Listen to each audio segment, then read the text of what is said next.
Baik, puji Tuhan. Shalom, selamat siang dari Jerman dan Eropa. Selamat malam untuk sahabat-sahabat pergi yang berada di Indonesia. Dan juga terlebih lagi sahabat-sahabat pergi yang berada saat ini menonton melalui Ebenezer Ministry Channel. Puji Tuhan. Dan tanpa terasa, waktu kita sudah lewat 1 bulan yang lalu ya.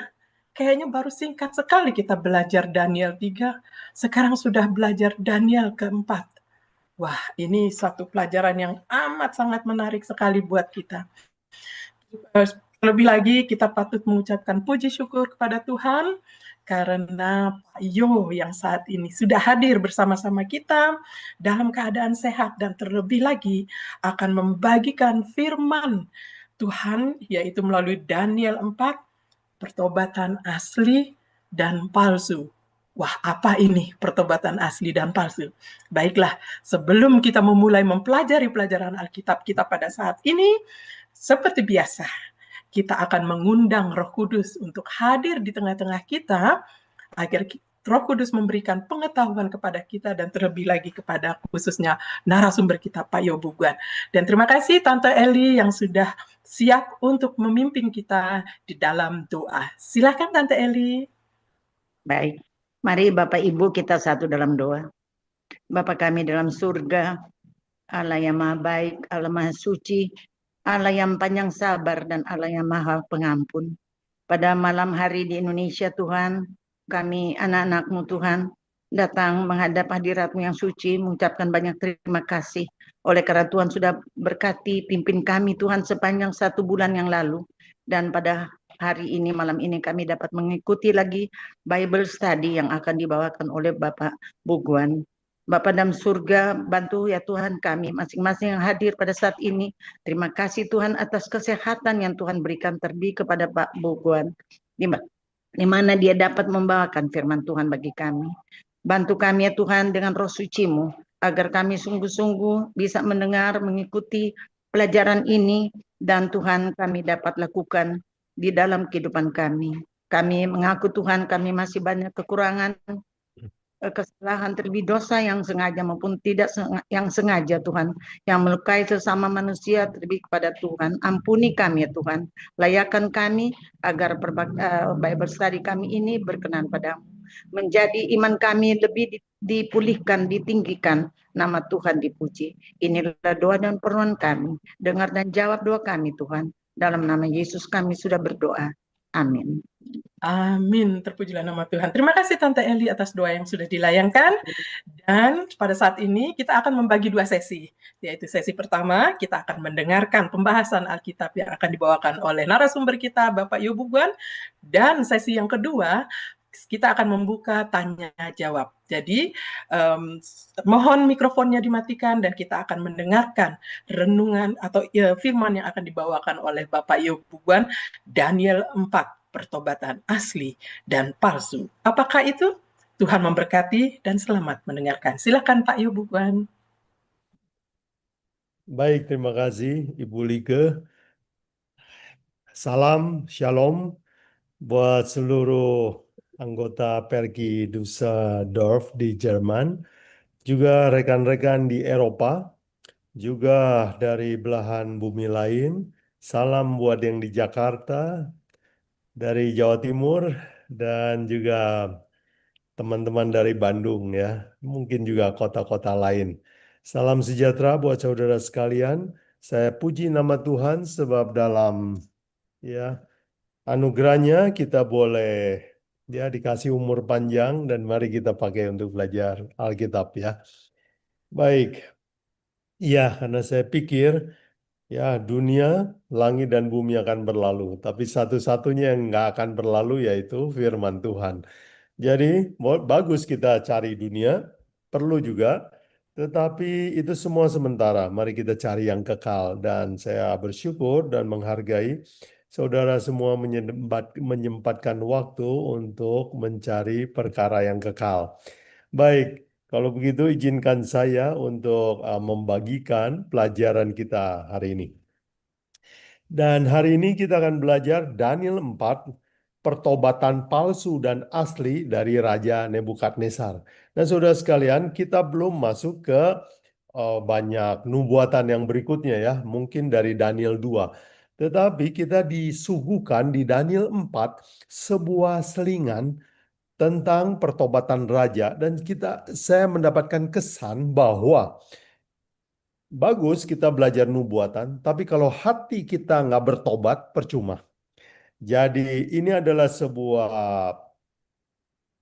dalil yang saya pikir penting. Tuhan sengaja sisipkan cerita ini supaya mengingatkan semua orang yang suka dan belajar tentang nubuatan, kalau hatinya tidak dirobahkan, tidak ada gunanya.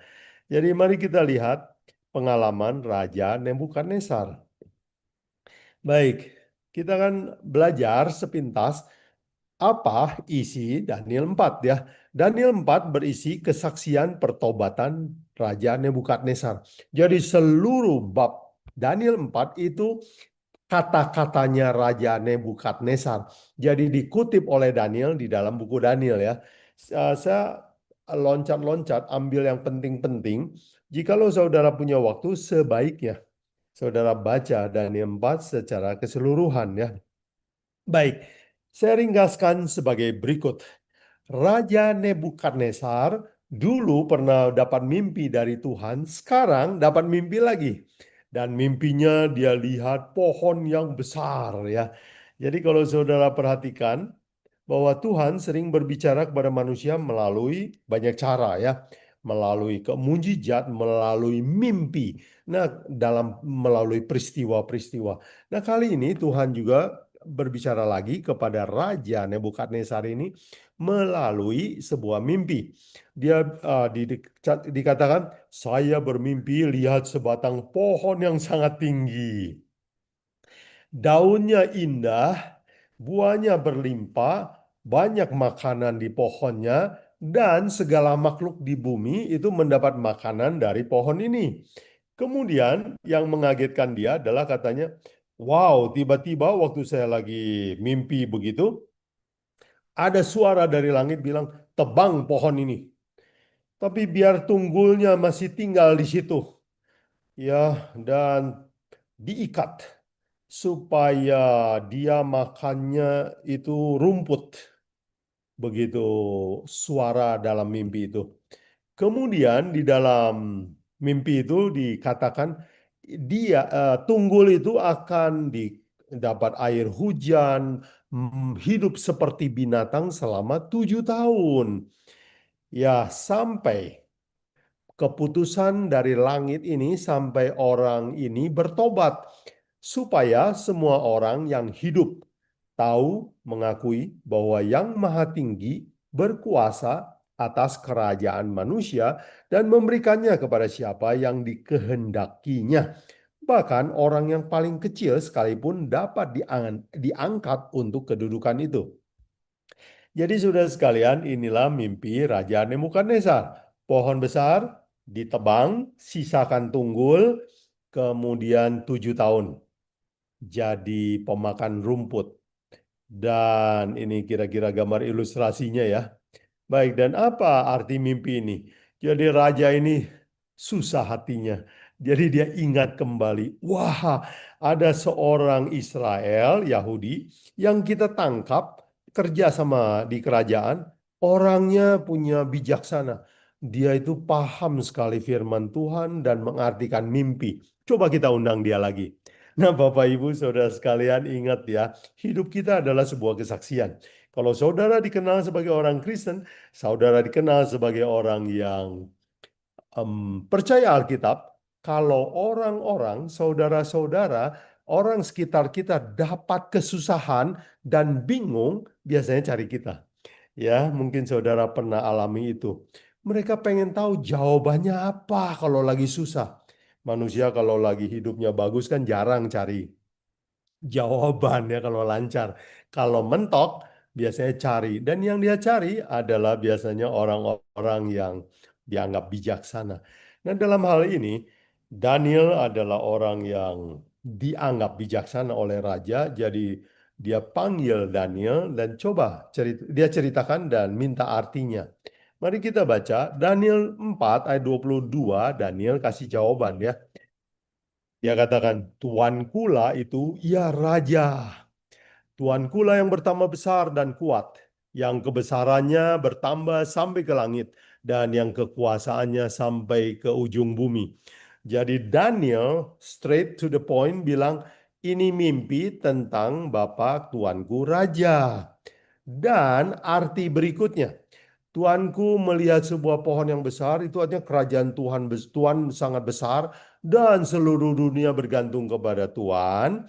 Tetapi kemudian Tuhan akan ditebang, artinya dibuat jadi gila seperti binatang.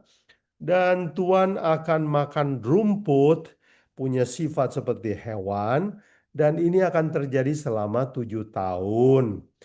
Nah, kata Daniel, saran saya Tuanku Raja, ini peristiwa jelek sekali akan menimpa Tuhan, tapi Tuhan bertobatlah ya. Begitulah kira-kira bahasa sehari-hari ya. Kalau Tuhan bertobat, sorry. Oke. Muncul nggak gambarnya? Muncul, oke.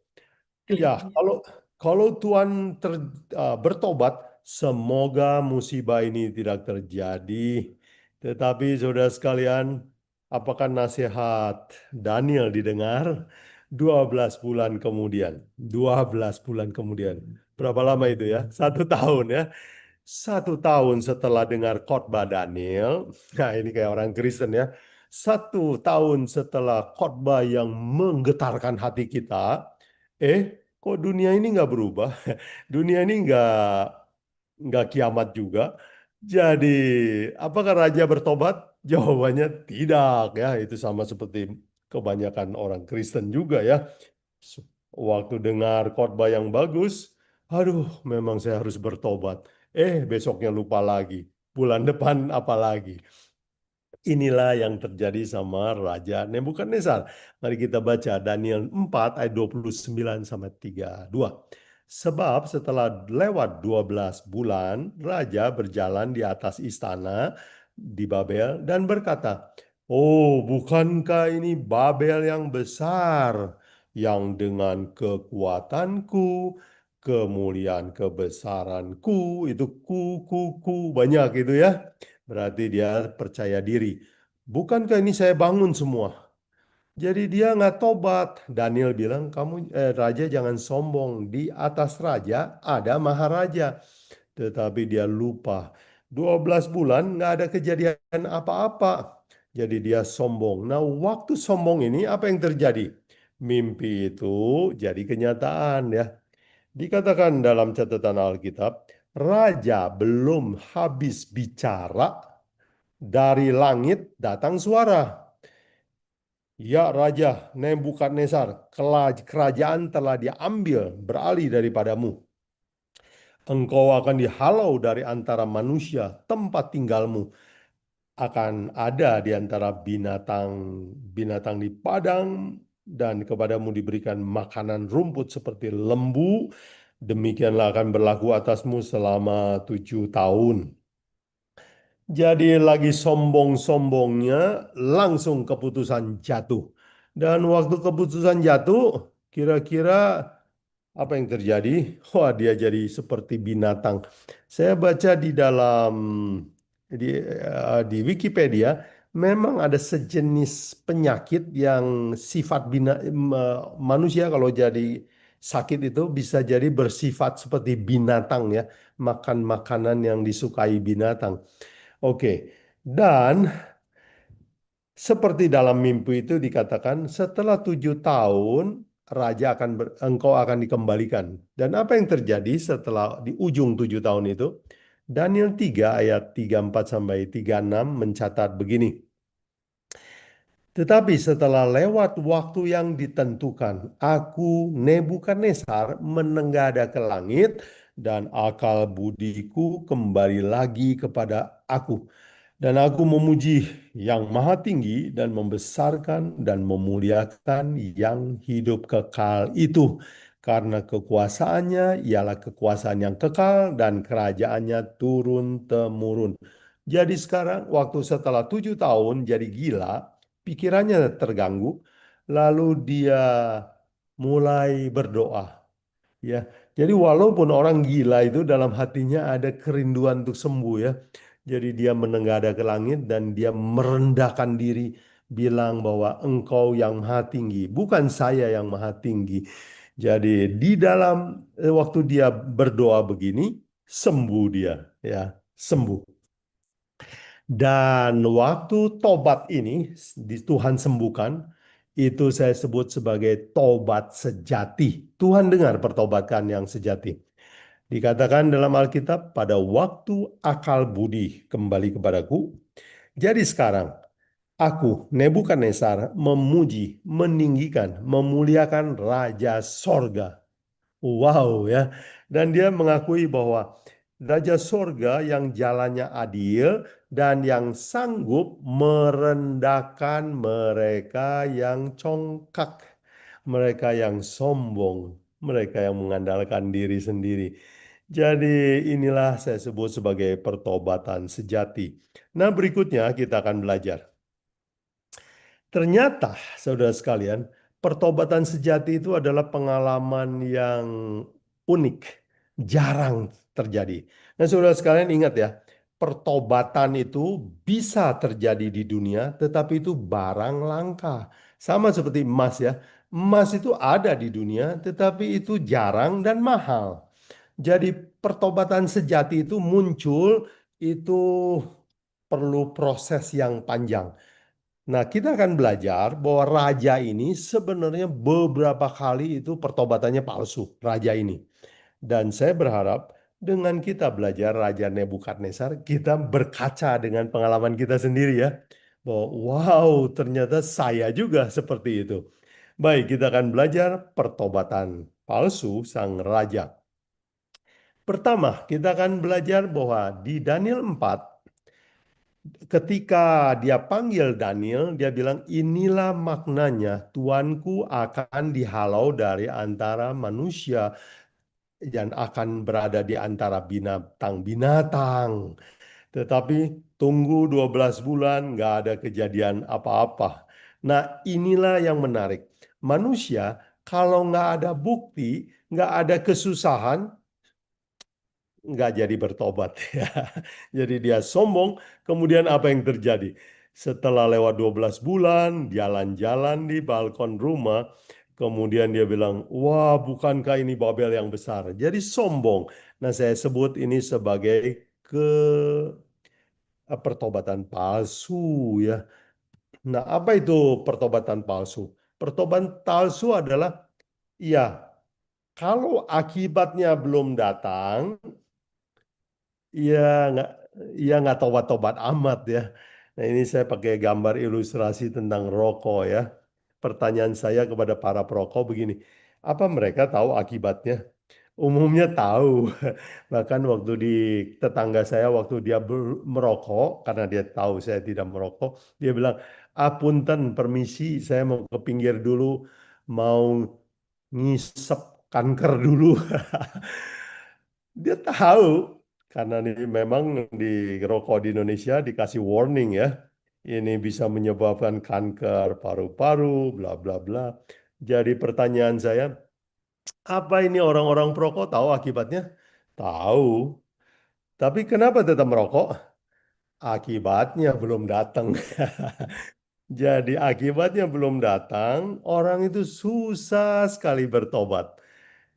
Menarik sekali ya pengalaman ini. Jadi saya sebut pengalaman pertobatan palsu ini sebut tobat takut ya, tobat karena takut. Takut apa? Takut akibatnya. Ini ibarat orang pencuri, kalau ketangkap polisi, biasanya di kantor polisi nangis, tapi itu nangis tobat atau nangis takut? Ya mungkin ya nangis takut. Dia tuh nangis karena kok ketangkep gitu. Kalau nggak ketangkep ya nggak nangis. Jadi tobat takut. Dan tobat takut ini terjadi juga sama semua orang. Dan saya dapat istilah ini dari seorang teman, bagus nih. Tobat karena takut itu kayak tobat cabe. Ya, kalau kita makan cabe masih bisa ditahan, tobat nggak? Oh enggak, tambah lagi. Nanti sampai udah nggak pedas, udah kepedesan, kita bilang, ah kapok, kapok, nggak mau lagi makan cabe. Kita berhenti makan cabe. Begitu nggak pedas lagi, kita ambil sambal lagi. Begitulah hidup manusia ini ya. Tobat cabe terjadi sama semua orang. Ini bentuk pertama dari tobat palsu ya. Cuman takut doang. Oke. Pertobatan palsu yang lain yang dilakukan oleh Raja Nebukadnezar, saya ingin sebutkan yang lainnya ada 3 ya. Satu, saya namakan tobat intelektual, yang kedua tobat sensasional, yang ketiga tobat emosional ya. Kita lihat apa itu. Tobat intelektual, yaitu tobat di kepala, bukan di hati. Ingat saudara, pelajaran kita di Daniel 2 di mana raja dapat mimpi nubuatan ya tentang sejarah dunia, melihat patung yang besar, kemudian dia dapat jawaban dari Daniel. Dan apa kata Daniel kepada raja? Apa respon raja kepada Daniel waktu Daniel terangkan ya, waktu kita belajar Daniel 2, arti dari mimpi itu. Lalu sujudlah Raja Nebukadnezar menyembah Daniel. Saya lagi mengutip Daniel 2, 46 sampai 47 ya. Dan berkatalah raja kepada Daniel, sesungguhnya Allahmu itu adalah Allah yang mengatasi segala Allah, yang berkuasa atas segala raja. Dengan kata lain, ini kedengarannya kayak tobat kan? Kayak orang bilang, amin, haleluya. Kalau khotbahnya bagus, aduh puji Tuhan, amin. Tetapi dan dia memuji Tuhan. Oh, sebenarnya Tuhan kamu itu Tuhan yang benar. Apakah ini tanda dia bertobat? Begitu dia belajar Alkitab tentang nubuatan, apa yang dia lakukan berikutnya adalah ini dicatat dalam pelajaran kita bulan lalu ya, Daniel 3:1.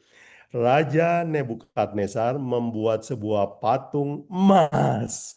Itu Tuhan kasih tahu patung yang dari emas turun kualitasnya. Raja kelihatannya nggak suka dengan rencana Tuhan. Kalau Tuhan mau menggantikan kerajaan saya, kemuliaan saya akan turun. Bagaimana kalau saya membuat sebuah patung emas, kerajaan saya harapkan kekal selamanya. Apa kelihatan bertobat? Cuman lip service aja ya. Dia udah belajar Alkitab, tapi mau ikut cara saya sendiri. Nah inilah mimpi patung Nebukadnezar yang kita pelajari lalu. Di Daniel 2, dia lihat patung yang seperti ini, rencana Tuhan bahwa kerajaan dunia ini akan makin merosot dan runtuh digantikan oleh kerajaan Tuhan. Dia maunya kerajaan saya forever and ever ya. Begitulah hidup kita manusia juga ya. Tuhan punya rencana bahwa hidup ini akan berakhir. Kita maunya hidup kekal ya, maunya kekayaan kita itu nggak ada habis-habisnya. Jadi rencana Tuhan kita ganti dengan rencana saya. Kita belajar Alkitab, tapi kita nggak mau ikut Alkitab. Jadi ini adalah ya sifat manusia juga bukan?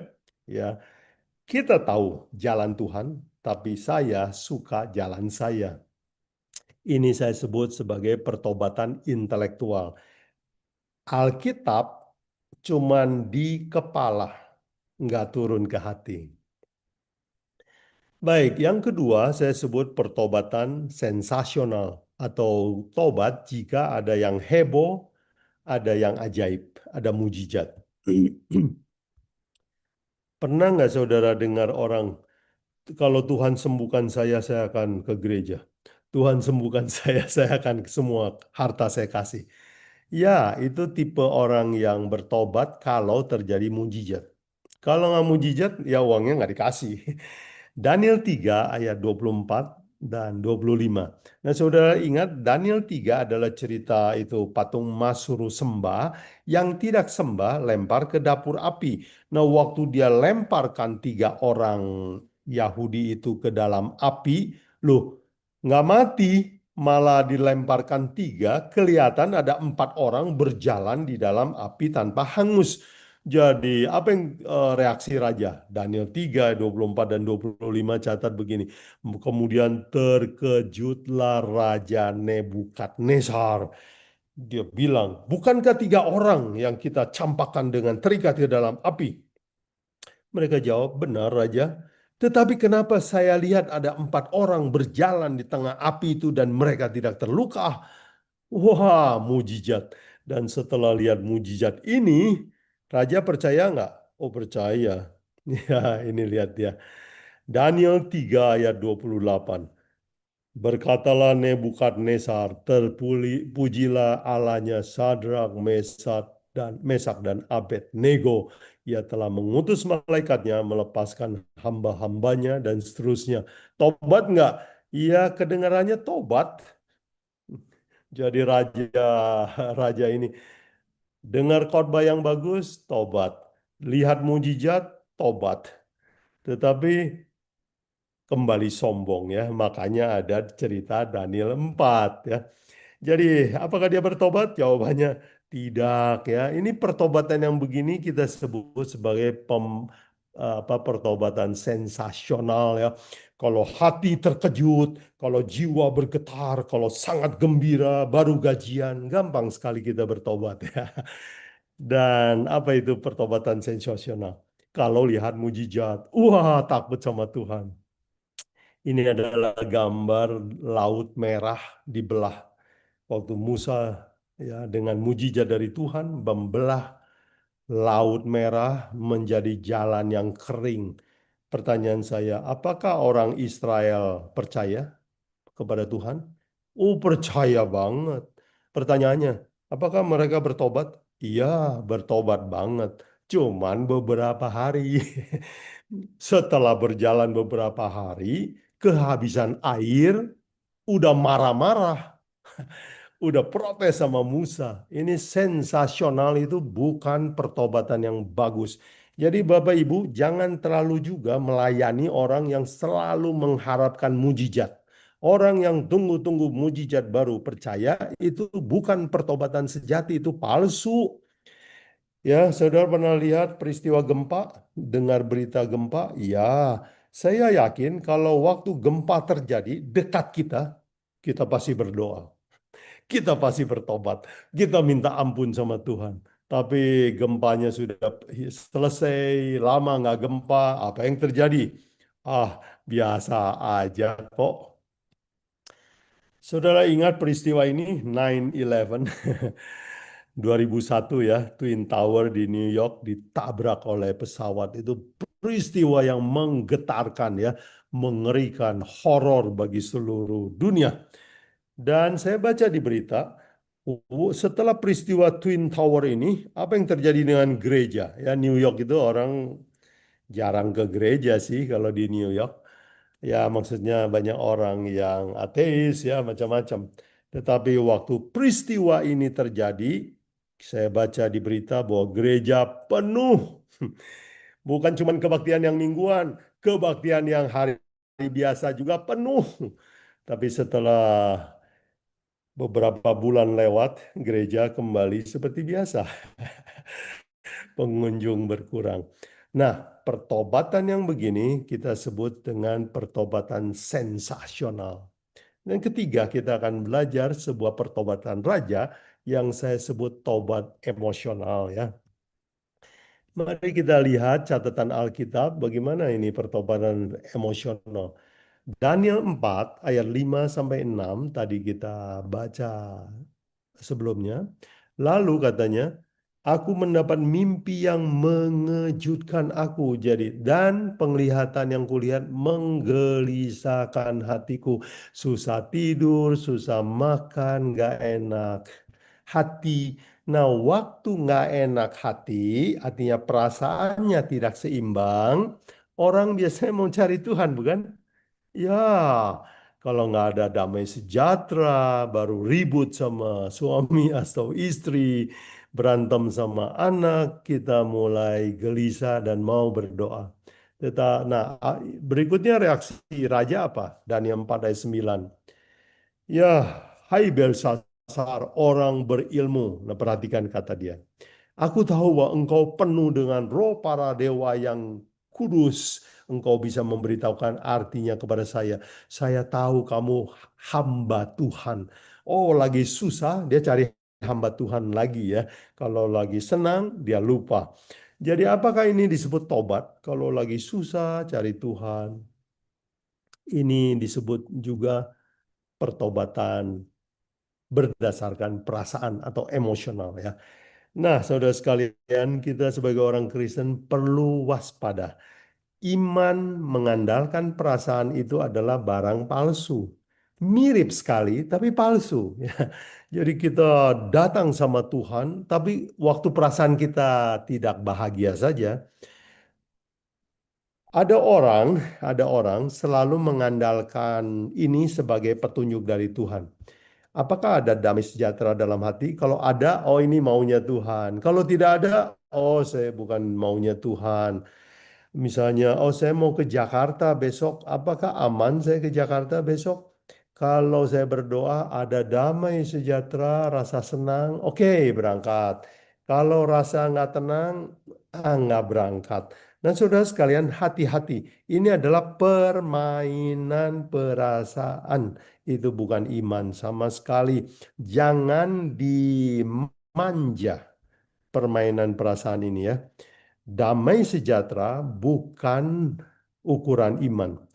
Bagaimana dengan menangis? Ada orang kalau berbakti di gereja, kalau dia menangis, dia menganggap bahwa Roh Kudus ada. Saudara sekalian, menangis itu juga kan sering terjadi kalau kita nonton film Korea, drama sedih. Bukan Roh Kudus itu permainan emosi. Bagaimana kalau terjadi ekstasi? Ada lonjakan kegembiraan, ya, wah happy, super happy. Kadang-kadang kalau kita di perbaktian nyanyi terlalu lama terjadi ekstasi ya, ada excitement yang tinggi. Apakah itu tandanya iman asli? Bukan, itu hanya emosi. Ya, ada orang yang kalau semangatnya berapi-api, yakin sekali sama Tuhan, itu dia pikir ini adalah iman sejati. Saudara sekalian, iman itu bukan perasaan. Dan iman yang mengandalkan perasaan itu palsu, ya itu barang palsu.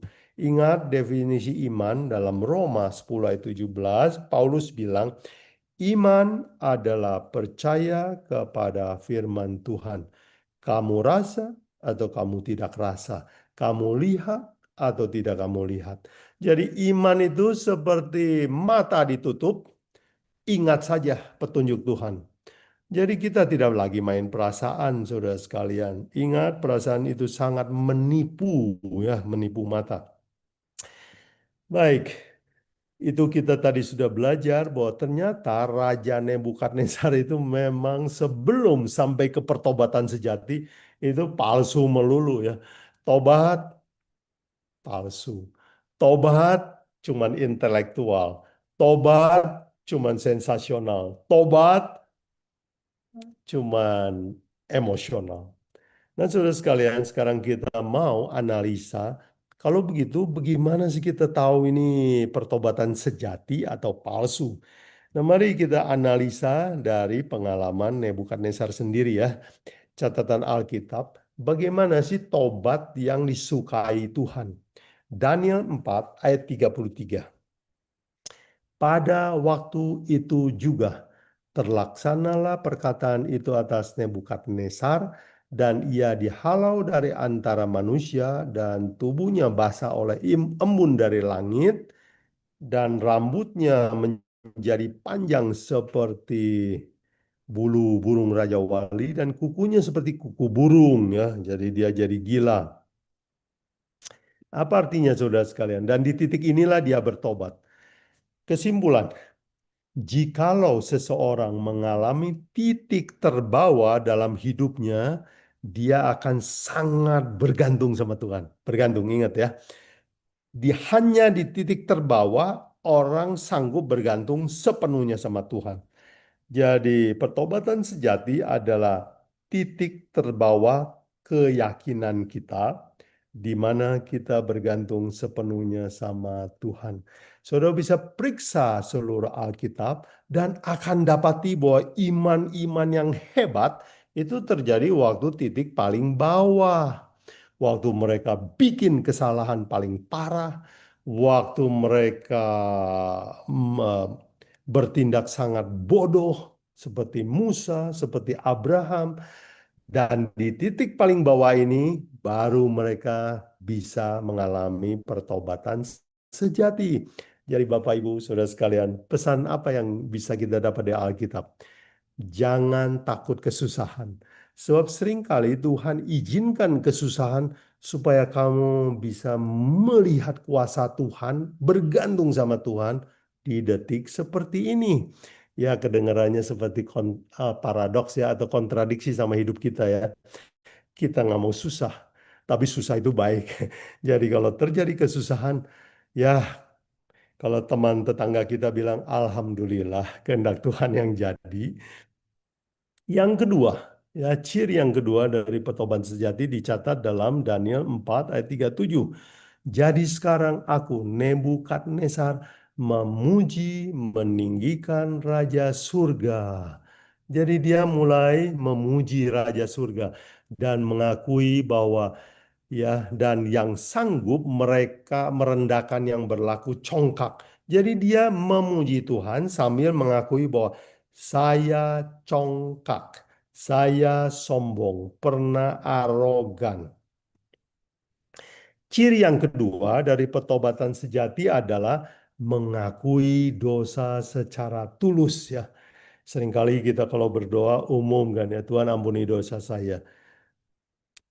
Lebih bagus kalau kita dalam doa pribadi, Tuhan saya dulu sombong, saya dulu percaya diri, saya percaya karir saya percaya manusia lain. Sekarang saya mau bergantung Tuhan, dulu saya sombong, sekarang saya mau mengakui dosa saya. Jadi mengakui secara tulus adalah ciri pertobatan sejati dosa kita. Dan yang ketiga, ini adalah pengalaman, saya ambil dari pengalaman Raja Daud ya waktu dia berzina sama Bathsheba dan seorang nabi, Nabi Nathan datang menegur dia ya setelah dia berbuat dosa. Jadi dia pikir dosanya nggak ada yang tahu, tapi Tuhan kirim nabi untuk tegur. Lalu setelah dia ditegur, dia nangis betul-betul. Nah, kita lihat apa ciri pertobatan yang sejati dari Daud ini. Dia katakan dalam doanya, kasihanilah aku ya Allah menurut kasih setiamu. Hapuskanlah ya pelanggaranku. Ayat berikutnya. Sebab aku sendiri sadar pelanggaranku dan aku bergumul terus dengan dosaku. Dan ayat ke-10 ini yang paling penting. Inilah permintaan dia setelah minta ampun sama Tuhan. Dia bilang, jadikanlah hatiku tahir atau suci, ya Allah. Dan perbaharuilah batinku dengan roh yang teguh. Jadi dia bukan cuma minta ampun, tetapi minta hati baru. Nah, saudara sekalian, ini adalah prinsip teologi yang penting ya. Kalau kita cuma minta ampun, kita cuma cari untung. Tetapi kalau kita bergumul sama dosa, kita benci, kesal kenapa saya melakukan perbuatan itu kita merindukan hati yang baru. Jadi kita benci dosanya, bukan benci akibatnya. Bukan hanya akibatnya. Kita benar-benar kesal sama perbuatan kita sendiri. Jadi ciri ketiga menurut Alkitab dari pertobatan sejati adalah adanya perubahan hati dan benci kepada perbuatan dosa yang saya lakukan. Baik saudara sekalian, inilah ringkasan pelajaran kita hari ini ya. Pertobatan palsu ada 4 macam ya, yaitu tobat karena kalau takut akibat, tobat secara intelektual, pengetahuan saja, tobat secara sensasional, dan tobat secara emosional ya. Dan pertobatan asli ditandai dengan tiga ciri, yaitu tidak mengandalkan diri sendiri, mungkin karena mengalami musibah. Yang kedua, mengakui dosa dengan tulus. Dan yang ketiga, perubahan hati. Minta Tuhan kasih hati yang baru. Inilah pelajaran kita hari ini. Dan sebagai penutup, izinkan saya bagikan sedikit kesaksian saya ya untuk supaya saudara lebih jelas dan lebih ingat. Baik, saya bertobat di umur 20 ya. Sebelum umur 20 saya sangat sombong, percaya diri karena saya ini sekolah ya puji Tuhan nilainya bagus lah. Boleh bilang ranking lah di kelas.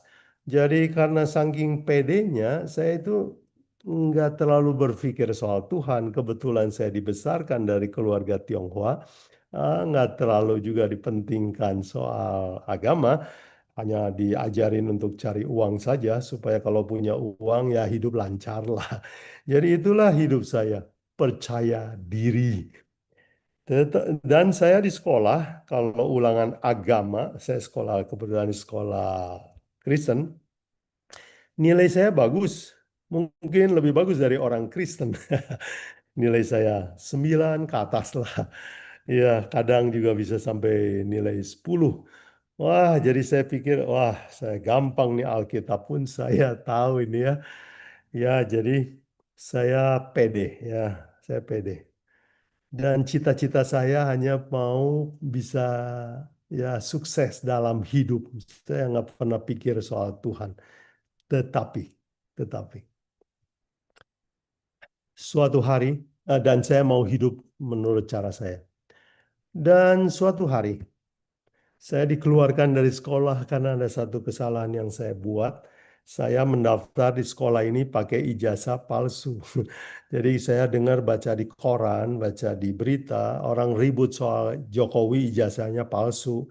Sebenarnya yang palsu bukan Jokowi, saya dulu. Tapi sekarang saya udah tobat ya, ijazah saya udah saya aslikan semuanya, saya ujian kembali. Jadi waktu saya ketahuan ijazah palsu, saya dikeluarkan dari sekolah, nggak tamat SMA sebelum ujian.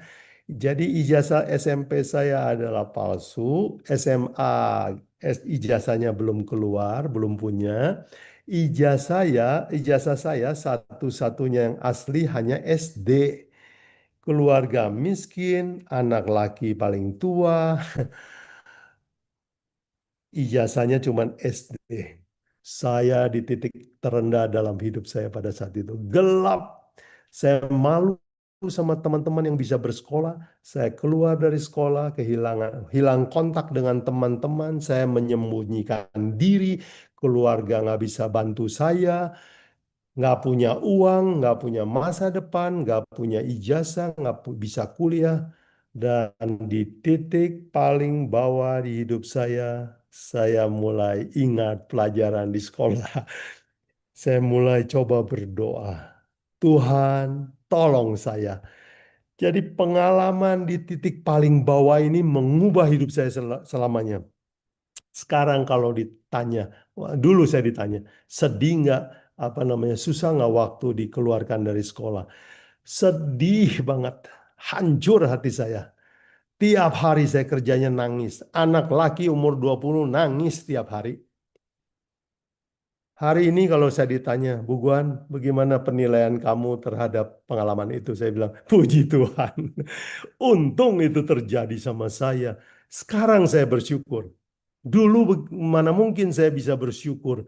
Ternyata pengalaman di titik bawah ini telah mengubah saya. Dan apa yang berubah? Tuhan menolong saya. Pengetahuan dulu di sekolah, di kepala, menjadi iman di hati. Jadi saya suka berguyon ya. Dulu pengetahuannya nyangkut di sini. ah, Roh Kudus menolong turun ke hati. Jadi pengetahuan Alkitab berubah menjadi cinta saya kepada Tuhan dan itu mengubah hidup saya selamanya. Saya tidak pernah menyesali bahwa Tuhan pernah izinkan saya di titik paling gelap dalam hidup saya. Terpuji nama Tuhan untuk semua pengalaman buruk tersebut. Baik saudara sekalian, dan saya ingat sebuah ayat terakhir buat kita semua. Ini nasihat Paulus, nasihat Paulus. Dan saya belajar dari Paulus bahwa ini adalah sebuah teologi yang penting sekali tentang bergantung sama Tuhan ya. Kalau saudara perhatikan tambang ya, tambang itu adalah barang lemes. Kalau saudara pakai untuk bersandar, nggak ada kekuatannya. Tetapi kalau saudara pakai untuk bergantung, wah itu kuat sekali ya. Puluhan kilo pun bisa digantung di tambang. Tetapi kalau dipakai nahan beban, ya 1 kilo pun tidak akan sanggup ditahan. Jadi saudara sekalian ingat ya, bergantung sama Tuhan itu kuat sekali. Bergantung sama diri itu lemah sekali. Dan ini kata Paulus, 2 Korintus 12 ayat 10. Karena itu aku senang dan rela di dalam kelemahan, dalam siksaan, di dalam kesukaran, di dalam penganiayaan, dalam kesesakan, oleh karena Kristus. Dan ini yang saya kasih tanda merah. Ini adalah filosofi yang saya suka sekali. Dia bilang begini, sebab jika aku lemah, maka aku kuat. Apa artinya? Kalau saya lemah, saya bergantung sama Tuhan. Kalau saya kuat, kan saya kurang bergantung sama Tuhan. Jadi Bapak Ibu, saudara sekalian, pertobatan sejati seringkali terjadi waktu kita paling lemah. Apakah saudara sedang mengalami kesusahan dalam hidup sekarang? Sakit, penyakit yang sangat berat, masalah keuangan yang nggak bisa diselesaikan, masalah rumah tangga yang rumit. Inilah waktunya saudara menjadi kuat. Caranya bagaimana? Bergantung kepada kekuatan yang di atas. Inilah pertobatan sejati. Semoga pelajaran dari Nebukadnezar hari ini akan menjadi teladan, refleksi buat hidup kita. Semoga Tuhan menolong kita menjadi orang Kristen yang mengalami pertobatan sejati. Kita akan tutup dengan doa dan setelah itu kita akan mulai buka forum tanya jawab ya. Bapa kami di surga, Allah yang maha bijaksana, melampaui segala jalan pikiran manusia. Kami ingin jalan kami, tetapi jalan Tuhan yang terbaik. Dan jalan-jalan-Mu tidak terselami oleh hikmat kami. Bantu kami ya Tuhan setelah mempelajari pengalaman Raja Nebukadnezar. Melihat pengalaman rasul-rasul, nabi-nabi yang terdahulu yang mengalami kesusahan. Ya Tuhan, kuatkan hati kami untuk tabah. Jikalau ada hal buruk terjadi dalam hidup kami, ajari kami untuk menerima keadaan dan menjadikan ini kesempatan untuk bergantung sekuat-kuatnya, sepenuh-penuhnya kepada kuasa yang lebih tinggi. Dan dengan demikian kami mengalami pertobatan sejati. Suatu hari kalau Yesus datang, kami boleh layak dapat keselamatan daripada-Mu. Terima kasih Tuhan, berkati sidang pendengar yang merindukan kebenaran dan sertai kami dalam tanya jawab berikut. Tanya jawab, kami mohon hikmat dari Tuhan, dalam nama Yesus kami berdoa. Amin. Amin. Pujilah nama Tuhan. Terima kasih banyak Bapak Yobuguan atas penjelasan mengenai Daniel 4. Dan saya atas nama Pergi juga menyampaikan shalom dan selamat bergabung bagi saudara-saudara yang tadi di tengah pelajaran bergabung bersama-sama dengan kami. Terima kasih atas kehadiran kita semua. Dan izinkan saya untuk, sebelum kita masuk tanya jawab, izinkan saya untuk menyampaikan sebuah informasi. Seri pelajaran kitab Daniel kita pada saat ini, itu bisa Anda saksikan melalui Pergi Düsseldorf, rekaman ini, dan juga melalui YouTube Doa Eropa, dan terlebih lagi melalui Facebook Ebenezer Ministry Channel. Dan ini bukan saja Daniel 1 dan sampai Daniel 4, tapi bahkan juga pelajaran mengenai kitab Wahyu yang sudah pernah kita bahas. Demikian juga bersama dengan Bapak Yobugan. Baik, saya memberikan kesempatan kepada kita semua untuk menyampaikan pertanyaan apabila ada yang ingin ditanyakan. Memang pelajaran kita pada saat ini luar biasa sekali ya, dan perlu pendalaman lagi. Jadi bukan saja dari Pak Yobugan, kita juga harus mempelajari dan membaca kitab Daniel tersebut sehingga kita lebih mengerti maksudnya apa. Terima kasih Pak Yobugan atas penjelasan tersebut. Mungkin ada Amin. yang ingin bertanya, saya berikan kesempatannya. Semoga kita menjadi mendapatkan pertobatan yang asli, ya, bukan yang palsu. Ini mungkin sebenarnya saya dulu sempat ya Pak ya, apa nih, kayaknya kalau dengar khotbah, wah senang sekali di gereja gitu ya. Setelah selesai gereja, wah udah mulai lagi, beda lagi ini ya. Jadi inilah kita semua dalam perjuangan iman kita ya. Dan apabila kita menyerahkan hidup kita kepada Tuhan, maka Tuhan akan menguatkan seperti yang tadi Pak Yobukan katakan. Dalam kelemahan kita sebenarnya kuat, dikuatkan oleh Tuhan karena kita memegang kepada Tuhan. Tuhan yang memegang kita, maaf. Tuhan yang memegang kita dan mengangkat kita untuk tetap setia kepadanya. Mungkin ada pertanyaan? Saya juga menyampaikan terima kasih kepada sahabat-sahabat Perki yang berada melalui Ebenezer Ministry Channel yang sudah bergabung bersama-sama dengan kami semua di sini. Apabila ada pertanyaan, silakan tulis. Nanti admin dari HM akan memberikan informasinya kepada saya. Apakah ada yang ingin ditanyakan? Hotma, silakan. Tadi kita belajar ya Pak tentang apa pertobatan yang sejati harus ada di titik yang bawah ya Pak ya. Biasanya.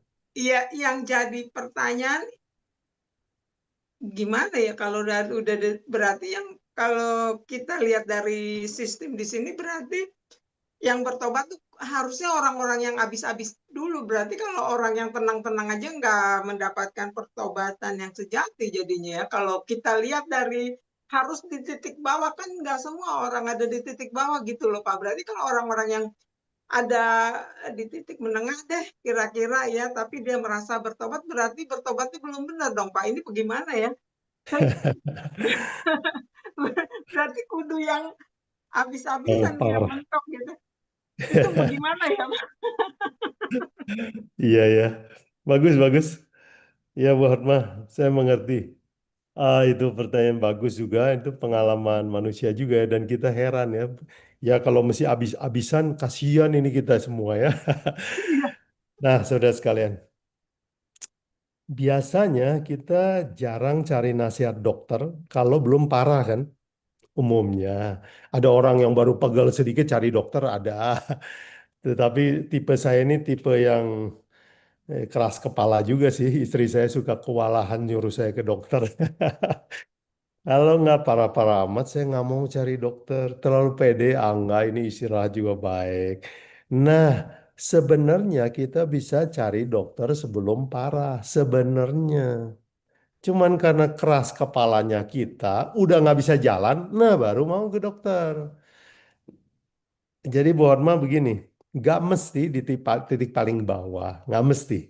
Ya, kita belajar dari Yesus Kristus dari kecil, dia nggak mesti berdosa dulu, tetapi dia trust ya, percaya sama Bapaknya itu penuh dari awal. Jadi sebenarnya teori bisa, cuman manusia ini ya pintar-pintar bodoh. Sulit. Sulit ya, kita nih mesti kena batu baru kapok.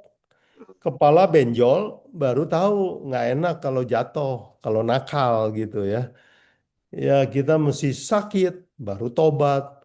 Kita mesti di titik paling bawah, baru mau dekat sama Tuhan. Jadi itulah kebodohan manusia. Sebenarnya nggak mesti titik paling bawah, Bu Hotma. Jadi jangan khawatir Bapak Ibu Saudara sekalian yang hari ini belajar topik ini tersentuh. Ya Tuhan, tolong jangan sampai saya paling bawah baru tobat. Hari ini saya mau tobat. Bagus. Ya, Bu Hotma. Jadi nggak mesti lah, nggak mesti. Tapi umumnya manusia itu kudu begitu, mesti begitu baru belajar. Oke. Ya, silakan Bu. Kesimpulannya dari Bapak tadi terangkan, artinya kalau nih ya Pak ya, kalau Ya, ada di dalam kondisi yang artinya kita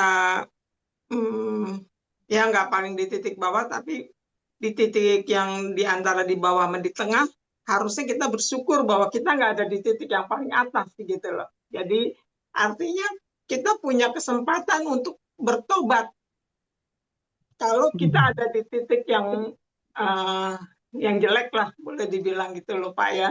Jadi harus menyadari diri, aku sebenarnya harusnya bersyukur kalau aku ada dalam situasi seperti ini supaya aku cari Tuhan. Barangkali kuncinya harus ke situ kali ya Pak ya. Jadi dalam kondisi yang di titik di bawah kita jangan terpuruk, tapi kita cari Tuhan. Karena ada juga dua kemungkinan Pak, kalau udah ada di titik buruk juga ada yang dia bunuh diri juga. Nah ini berarti juga kan Pak. Kira-kira betul, betul. begitu. Jadi ada kemungkinannya ada banyak ya Pak. Oh ya, betul, betul. Jadi di titik terbawah itu kan bisa bunuh diri atau bergantung sama Tuhan. Ya, itu pilihan kita juga. Nah, makanya Injil ini sebenarnya perlu diberitakan sebelum orang di titik terbawah. Seringkali kalau di ICU tuh orang mau dengar Injil, mau belajar Alkitab, ya nggak keburu juga sih. Bagaimana mau belajar Alkitab di ICU? Sudah selang di kiri kanan, nah, sudah repot lah. Waduh Tuhan, apa ya isi buku Daniel ya? Ya repot lah kalau di waktu itu udah nggak usah belajar kitab Daniel lah, banyak berdoa aja. Jadi memang Injil ini diberitakan waktu orang itu sehat. Siapa tahu waktu dia sakit, dia butuh. Tapi Tuhan ini maha baik. Biarin waktu paling lagi butuh-butuhnya juga kalau cari Tuhan, Tuhan dengar kok. Nah, jadi saya coba jawab begini Bu Hotma. Kalau kita lagi titik baik-baik, sadarlah, segera sadar. Kalau kita di paling bawah, datanglah sama Tuhan, bergantunglah. Itu yang terbaik.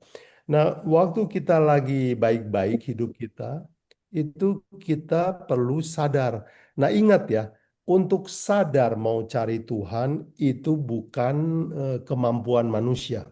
Ya. Sebab kita ini manusia secara daging, kalau kita lancar, kita percaya diri. Kita percaya diri, yakin. Ada keyakinan, ada keyakinan. Nah, untuk bertobat dan mau mengandalkan Tuhan, walaupun hidup kita lagi baik-baik, itu namanya pekerjaan Roh Kudus. Dan itu mujizat. Itu mujizat. Tiba-tiba, walaupun kita uang cukup, waktu badan kita sehat, belum sakit, tapi kita tuh, Tuhan saya mau dekat sama Tuhan, tolong saya. Oh, bagus sekali. Dan saya percaya, minat kayak begitu, itu bukan karena takut, bukan karena lihat mujizat, tapi rindu sama Tuhan. Dan rindu sama Tuhan itu adalah karya Roh Kudus. Itu melawan kodrat daging manusia. Itu karya Tuhan. Jadi kalau di atas hidup kita lagi baik-baik, sadarlah, minta Roh Tuhan tolong.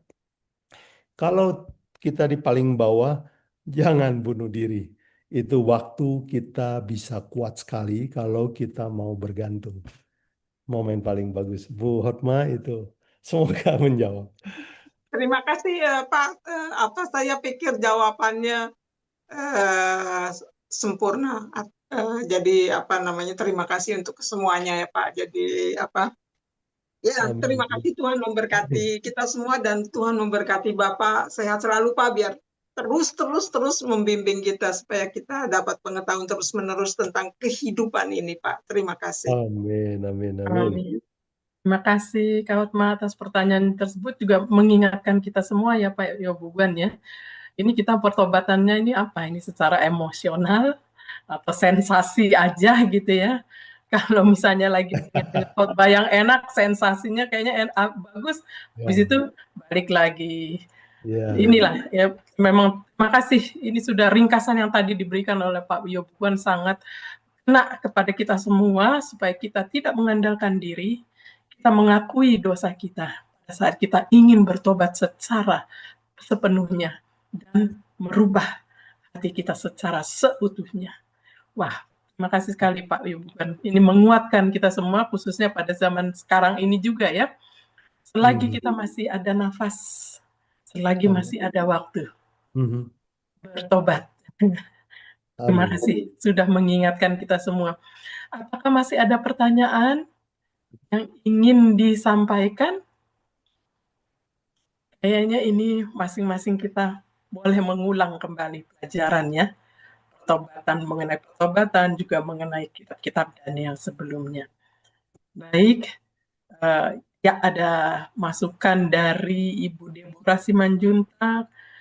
Ya, saya pun mengalami seperti itu. Akhirnya saya dihajar Tuhan, atau mungkin bagaimana ya?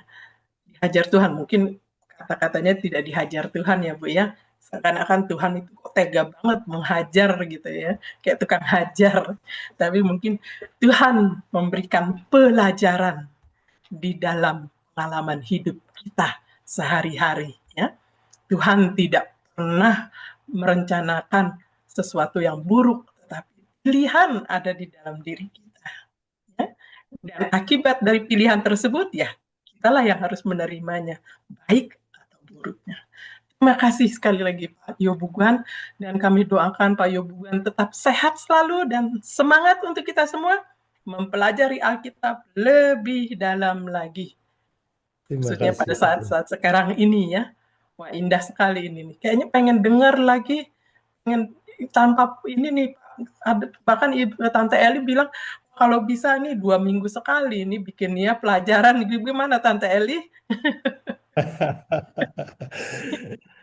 Silakan dinyalakan mikrofonnya kalau bisa ya. Kayaknya pengen dengar lagi ini memang. Ini lain mungkin yang dibilangin pekerjaan Roh Kudus ya Pak Yobuguan ya, Ya, bahwa kita rindu. ya, merindukan Tuhan itu bukan kodrat manusia. Amin, amin, betul. Dan itu juga saya sedang mengalami ya. Setiap kita ada naik turun iman kita, tetapi pada saat turun, jangan turun lebih jauh lagi. Naik, berusaha naik, pegang tangan Tuhan. Baik, saya lihat tidak ada pertanyaan lagi nih. Kayaknya udah pada mengerti semua nih Pak Yobuguan ya. Pak Yohanes ada tanya itu? Oh ya, Pak Yohanes di kolom chat. Ya, kadang kita sudah bertobat, tapi berbuat lagi. Mohon penjelasan. Silakan. Yuk. Baik. Terima kasih Pak Yohanes. Ya betul. Ya kadang kita tobat jatuh lagi. Kadang-kadang kita ragu. Ya, kemarin saya tobatnya beneran apa enggak? Jadi di Amsal ada ayat begini. Manusia itu jatuh 7 kali, bangun 8 kali. Jadi nggak apa-apa. Bangun, tobat, bangun, jatuh lagi. Tapi yang penting adalah ujungnya bangun. Ya, jadi bukan ujungnya nyungsep. Jadi nggak apa-apa. Jatuh bangun itu adalah perkara biasa. Coba pelajari hidupnya Abraham. Abraham kan bapak orang beriman. Imannya dipuji oleh Tuhan. Lihat juga dia jatuh bangun ya. Percaya ikut Tuhan keluar. Ragu-ragu berhenti di Haran. Di Haran bapaknya mati. Melanjutkan perjalanan. Terus dia percaya Tuhan akan kasih anak. Sudah tunggu 11 tahun kok ragu-ragu ya. Kok jawab kayak nggak dijawab doanya 11 tahun minta anak kok nggak dikasih. Mulailah nyeleweng dia kan. Jadi jatuh lagi. Wah, nyeleweng itu penyakit apa namanya pengalaman yang sakit ya. Buat dia sakit, istrinya juga sangat sakit hati, anaknya juga menderita kan kalau orang poligami itu pusing dia. Dan sejak dia naik, jatuh. Ya, bergantung kepada Tuhan, bergantung sama diri. Jatuh bangun, tetapi pada ujungnya ini yang penting. Waktu anaknya diminta sama Tuhan, dia bilang, ambil. Tuhan punya rencana yang terbaik. Dan anaknya nurut lagi. Dan itulah pengalaman yang terindah, dan itu sebabnya Alkitab menyebut Abraham bapa orang beriman. Jadi dia bapa orang beriman tuh ujungnya, bukan di tengah-tengah. Ya, tengah-tengah jatuh bangun juga sama seperti kita. Jadi Pak Yohanes, jatuh bangun adalah pengalaman yang biasa. Justru setiap kali kita jatuh, kita evaluasi lagi. Aduh, kenapa ya? Siapa tahu pertobatan kita kurang sungguh-sungguh, bangun lagi. Ya, seperti pengalaman Raja Nebukadnezar itu ya. Ya, banyak kan cuman omon-omon aja ya tobatnya ya. Dikasih tahu, waduh terpuji nama Tuhan, amin. Kasih tahu, wah puji Tuhan. Lihat mujizat, puji Tuhan. Kayak tobat, tapi belum tobat juga. Dan Tuhan akan terus mengajar. Ya, oh ya tadi Ibu Deborah ya, yang mengalami ya sampai akhirnya katanya dihajar Tuhan atau diajar oleh Tuhan. Jadi Tuhan kita ini seperti orang tua, dia tahu kelemahan kita. Kita jatuh bangun, tapi dia bimbing terus. Jadi kuncinya asal kita mau diajar, no problem. Jadi Pak Yohanes, jatuh bangun adalah pengalaman biasa. Yang penting akhirnya bangun sebelum kita menutup mata. Semoga sedikit menjawab ya Pak Yohanes. Ya. Terima kasih atas pertanyaan dan pernyataan dari Ibu Deborah dan Pak Yohanes ya. Baik, apakah masih ada yang ingin ditanyakan? Ya, Halo, silakan. Pak Riki. Iya, baik. Setelah Riki, nanti Terima Tante kasih Eli ya. kesempatannya. Terima kasih juga buat Pak Yu untuk pemaparannya luar biasa sekali. Dan saya mau bertanya terkait tentang pertobatan ini. Lebih ke Matius, ayat 36 ya, di Daniel pasal 4 ini. Tentang pemulihan dari Nebukadnezar. Kan pada saat itu dia dipulihkan dalam kondisi yang lebih baik lagi. Kerajaannya lebih megah lagi gitu. Nah, yang jadi pertanyaan itu tentang konsep pemulihan ini gitu. Apakah memang orang-orang yang dipulihkan dari pertobatan yang sejati ini memang mengalami pemulihan seperti Nebukadnezar gitu? Karena ini kayak dilema realitas sebetulnya buat kita. Kita kan sering lihat kayak mungkin ada orang anak muda mungkin yang dalam kehidupan masa mudanya dia seorang perokok, dia seorang yang suka minum minuman keras, dan di masa tuanya, wah ya dia bertobat. Tapi efek dari rokok dan minuman keras itu kan tetap dia bawa. Akhirnya badannya mungkin jadi lebih sakit dan lebih parah kondisinya. Dan contoh kedua mungkin seorang koruptor. Seorang koruptor yang bertobat, tapi kan setelah dia memang dia bertobat, tapi efeknya dia tetap harus dipenjara. Dan hartanya pun harus disita. Memang dia bertobat. Nah, jadi itu jadi kadang jadi pertanyaan kayak dilema realitas gitu. Apakah pertobatan sejati memang benar-benar dipulihkan secara total oleh Tuhan? Karena kalau kita lihat mungkin kita akan menilai, nah ini koruptor ini berarti nggak benar-benar bertobat gitu kan. Berarti pertobatannya bukan pertobatan sejati gitu. Karena dia masih mengalami kayak di penjara gitu kan. Oh mungkin anak muda ini nggak benar-benar bertobat karena badannya masih merasakan sakit juga gitu. Nah mungkin pertanyaan saya tentang konsep pemulihan itu dari pertobatan itu seperti apa gitu. Mungkin itu Bagus. pertanyaan saya Pak. Iya, bagus. Terima kasih. Wah, menarik nih pertanyaannya. Nanti saya sambil Pak Riki ngomong tadi saya mikir ini. Ya, gini, Pak Riki saya coba ya lihat dari segi Alkitab. Konsep ukuran tobat ya. Seringkali kita ini salah ukur, meterannya salah. Jadi ukuran tobat atau ukuran Tuhan berkenan adalah makmur. Ya. Jadi kemakmuran bukan ukuran iman, bukan ukuran Tuhan setuju atau enggak.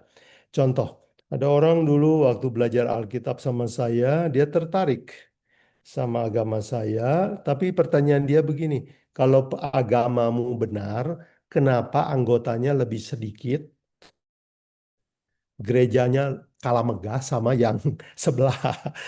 Jadi ukuran dia makmur. Itu konglomerat banyak loh di gereja Anu katanya. Di gereja Bapak ada konglomerat nggak?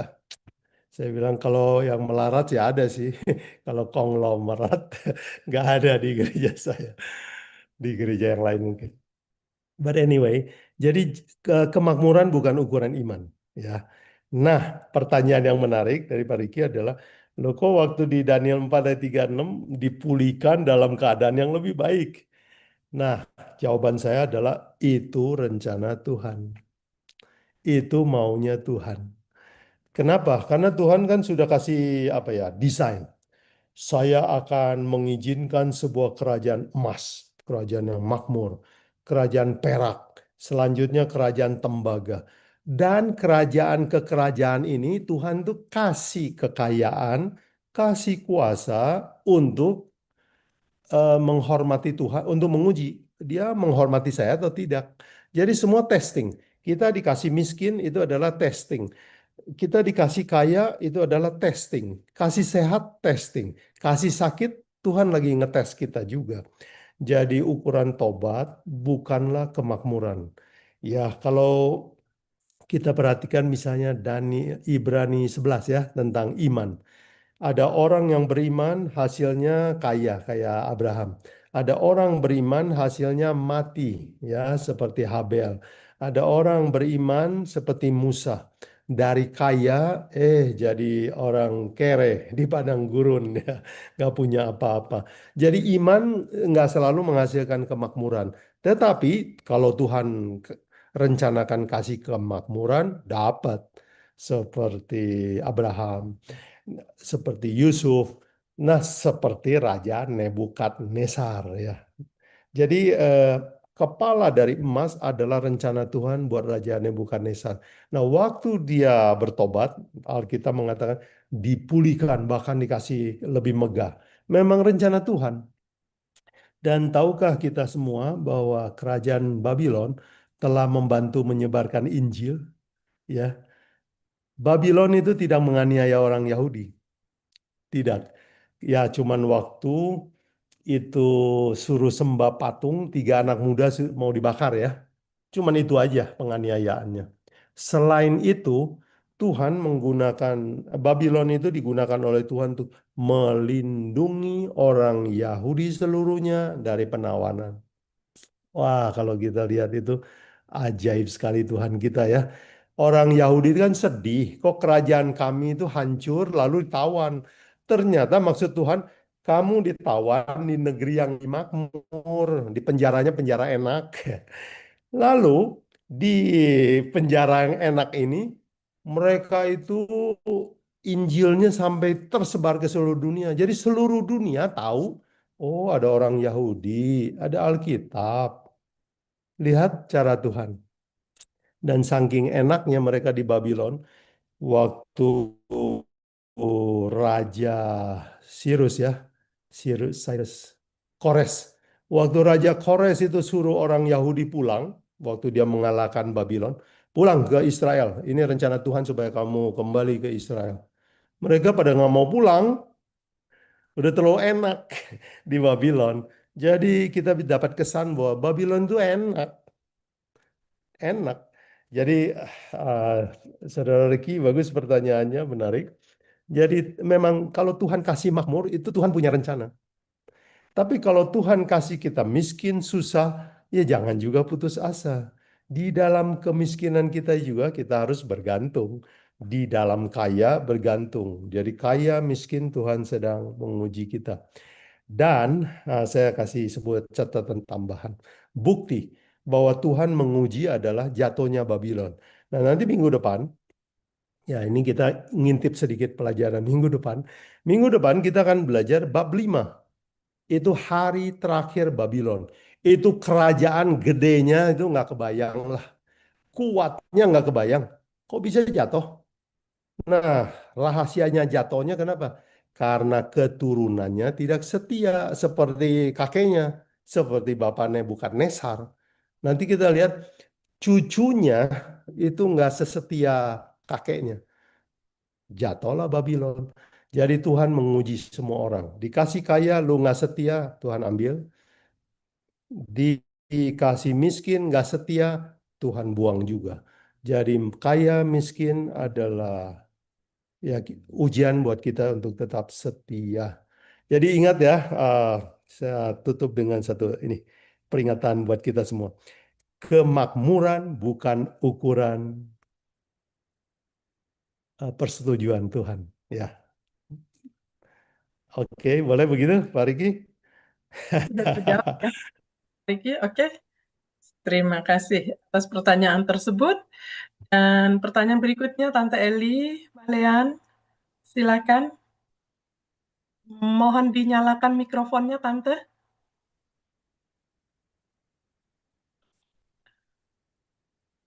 Belum kedengaran, Bu. Belum kedengaran ya. Sebentar, mungkin saya harus bikin. Bagaimana Tante Eli, sudah bisa dinyalakan mikrofonnya? Masih belum. Lika Ini nanti mungkin saya, bisa buka. Oke. ya sudah, sekarang sudah. Sudah, Ya. ya, terima kasih. Pertanyaan saya cuma satu mengenai pertobatan, Pak Buguan. Apakah orang yang bertobat dia sudah pernah baptis dan karena dia melanggar hukum, yaitu umpama saya Kristen lalu saya kawin dengan Muslim, jadi akhirnya di mana dicoret dari gereja, dipecat, maksudnya apa, dipecat atau tidak, tetapi maksudnya jadi dia pernah masuk Islam, berarti dia sangkal Yesus, kemudian dia bertobat terus dia dibaptis lagi, jadi 2 kali baptis. Apakah dengan pertobatan itu harus melalui baptis kembali sampai beberapa kali? Terima kasih. Oh, oke. Wah, menarik nih. Bentar, saya Karena harus ini lihat betul-betul terjadi, Pak betul, Buguan. betul, ya, ya, ya. Ya, Baik, Bu Eli. Tobat, melanggar, baptis lagi ya. ya, 2 kali baptis. Baptis, oke. Baptis itu nggak wajib, Ya, tapi kalau ada kesempatan, bagus. Karena ingat ya, baptis itu adalah kesempatan kita mengumumkan kepada dunia bahwa saya ikut Yesus. Jadi itu mengumumkan. Kalau ada kesempatan, umumkanlah. Ya, kecuali kalau ya misalnya terlalu tua nggak bisa dibaptis ya, nggak ya, apa-apa. Belum bisa dibaptis pada waktu itu. Misalnya ada seorang orang yang mau jadi pindah Kristen. Oh, saudara tahu di Malaysia nggak pindah agama orang Melayu itu against the law ya, nggak boleh.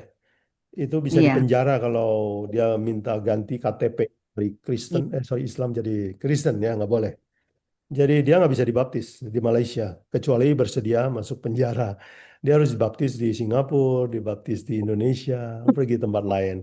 Jadi kalau nggak ada biaya tiket pesawat kan belum bisa dibaptis ya. iya, Jadi bab itu nggak mesti. Tuhan menunggu pertobatan. Nah, baptis itu hanya upacara.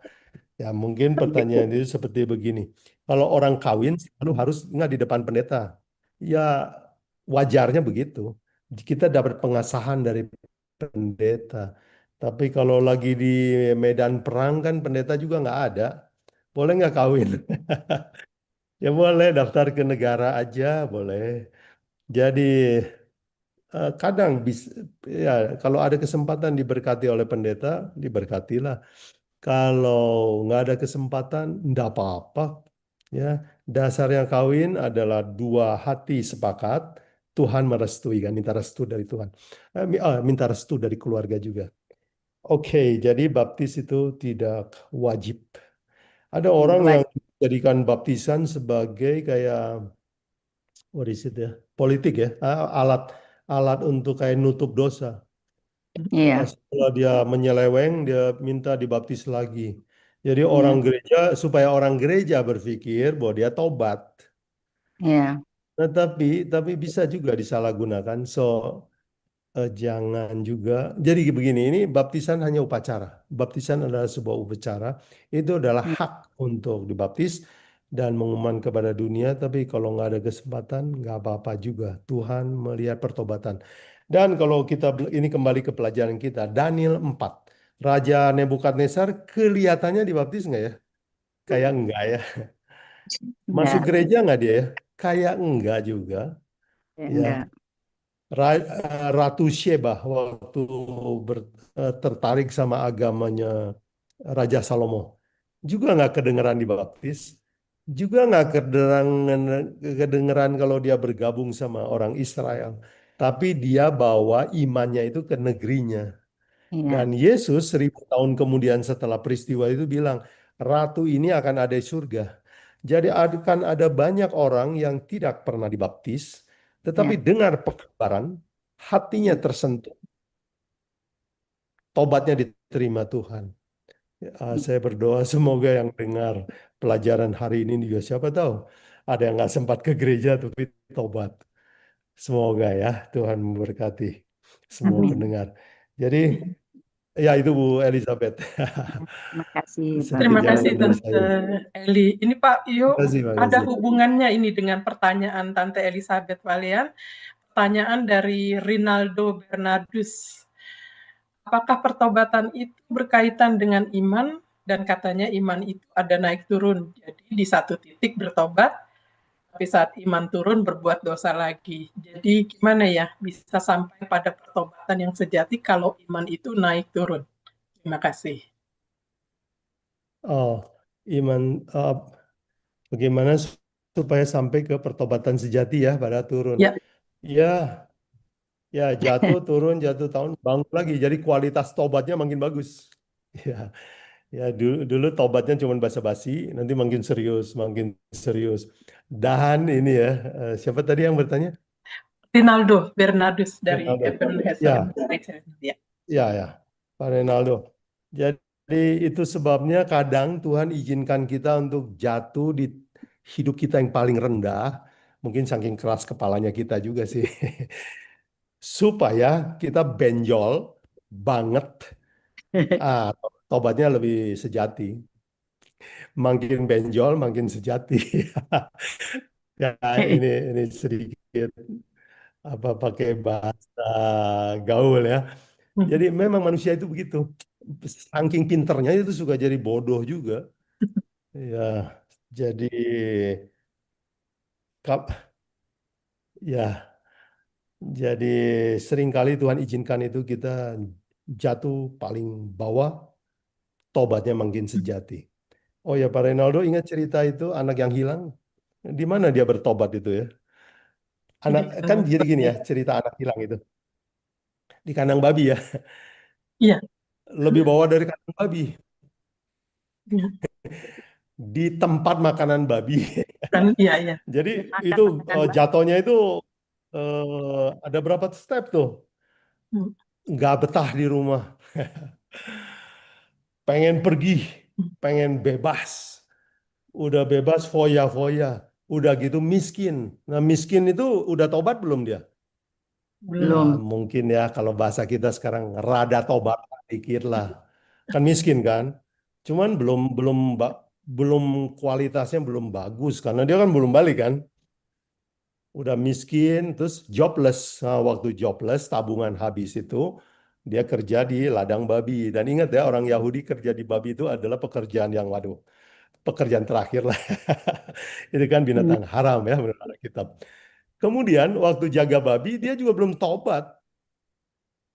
Ngeri ya, itu manusia itu ya. Nah, waktu dia saking laparnya, dia turun ke itu makanan babi. Waktu dia mau makan itu, disitulah datang pertobatan sejati. Di paling bawah titik hidupnya, dia ingat, kok saya kayak gini ya? Bapak saya ini orang kaya, pegawainya banyak. Kok bodoh-bodohnya saya, kok bisa ada di sini ya? Siapa ini saya? Kenapa saya ada di kandang babi kayak gini? Bapak saya punya baju makanan banyak. Langsung dia bangun. Alkitab bilang, saya mau pulang ke rumah bapak saya. Dia baru bertobat sejati. Jadi Pak Renaldo, nggak apa-apa, jatuh bangun, tobat lagi, jatuh bangun, tobat lagi. Kalau kita bandel, Tuhan akan izinkan kita ada di kandang babi, bahkan di makanan babi, lalu kita mulai, aduh Tuhan, saya mau pulang. Nah, di situ kita akan bersyukur sama Tuhan bahwa untung saya pernah makan, hampir mau makan makanan babi. Jadi begitulah. Terima kasih Pak Ronaldo. Terima kasih Pak Yo atas jawaban tersebut. Semoga itu bisa menjawab pertanyaannya ya. Dan saya lihat tadi Ibu Dora Dovner dari Austria sudah mengangkat tangannya dari tadi. Silakan Ibu Dora, nyalakan mikrofonnya apabila ada Iya, pertanyaan. Salam, salam. Saya enggak buka kamera ya karena lagi berenang di garden. Ya, cuaca bagus. Baik, silakan Ibu Dora pertanyaannya. Ya, saya tadi udah buka kamera ya, tapi karena pakai baju renang nggak pantas ya. Ya, ini saya mau tanya Pak Pendeta. Tadi bagus penjelasan Pak Pendeta, saya salut bahwa mengenai baptisan itu ya. Terus pertobatan itu saya ingin diskusi sama Pak Pendeta ya. Kalau saya salah boleh kasih pendapat ya Pak Pendeta ya. Saya rasa pertobatan itu di dalam setiap langkah manusia itu ada di gerakan hati nurani mengatakan bersyukur atau mengumpat. Itu ada dua gerakan kekuatan di dalam nurani manusia itu, tergantung kitanya Pak Pendeta. Bukan pada saat kita juga jatuh paling dalam ya, pada saat kerikil-kerikil kecil itu pun ada gerakan itu. Cuman kita mau menerima atau tidak konsekuensi diri kita, apa bukan begitu? Itu tadi satu pertanyaan saya Pak Pendeta ya. Boleh lebih jelas ini Pak Pendeta? Boleh, boleh. Halo Ibu. Ibu siapa ya tadi? Maaf. Dora Dovner. Dola Dogner dari Austria ya? Ya, dari Australia. Australia atau Austria? Austria, Pak. Austria, Pak. Jangan salah Pak Gun. Ya, nanti salah Orang alamat. Indo itu sering salah Austria. Oh ya, kalau pulang ke Indo dia bilang, "Oh, dari mana?" Dari Austria. Kalau saya bilang, "Australia." Tidak, Australia gitu. Nggak bisa bedakan. Ya. Baik, baik. Ya, Ibu Dora ya. Ya, Ibu Dora dari Austria. Makasih, bagus. Jadi ya memang Tuhan berbicara kepada kita lewat banyak cara, yaitu satu, lewat hati nurani juga. Dia bicara kepada kita lewat alam semesta, lewat alam, lewat hati nurani, dan lewat peristiwa, yaitu misalnya jatuh paling dalam. Jadi Ibu bilang, kalau kita dengar hati nurani kan nggak mesti jatuh ke paling dalam ya. Ya betul. Iya, betul. Kalau kita cukup peka. Kalau kurang peka, ya Tuhan izinkan kita jatuh ke tempat yang paling dalam, supaya tujuannya supaya kita bertobat. Itu ya, tanggapan saya. Jadi Ibu betul, saya setuju itu. Hati nurani itu seringkali Tuhan berbicara tapi kita abaikan. Tapi saya ingin juga tambahkan satu hal bahwa hati nurani jangan jadikan patokan 100%. Sebab hati nurani seharusnya itu adalah kayak telepon dari Roh Kudus. Tetapi karena kita ini sudah berdosa, hati nurani ini sudah kotor, ya, sudah nggak murni. Jadi itu sebabnya kita perlu belajar Alkitab karena Alkitab adalah sebuah perintah yang paling jelas, ya, hitam di atas putih. Jadi, tapi hati nurani Tuhan juga pakai untuk berbicara kepada kita. Terima kasih ya Bu Dora. Ya. Saya mau Yang tambah. kedua, Pak Pendeta. Oh ya, kedua. Oh ya, silakan. Ada kedua, saya sedikit agak tergelitik tadi mengenai minuman keras. Tetapi saya ada baca di dalam 1 Timotius ya, mengenai minumlah sedikit anggur supaya pencernaanmu baik-baik saja. Jadi ini harus kriteria, karena kan orang Advent anggur juga tidak.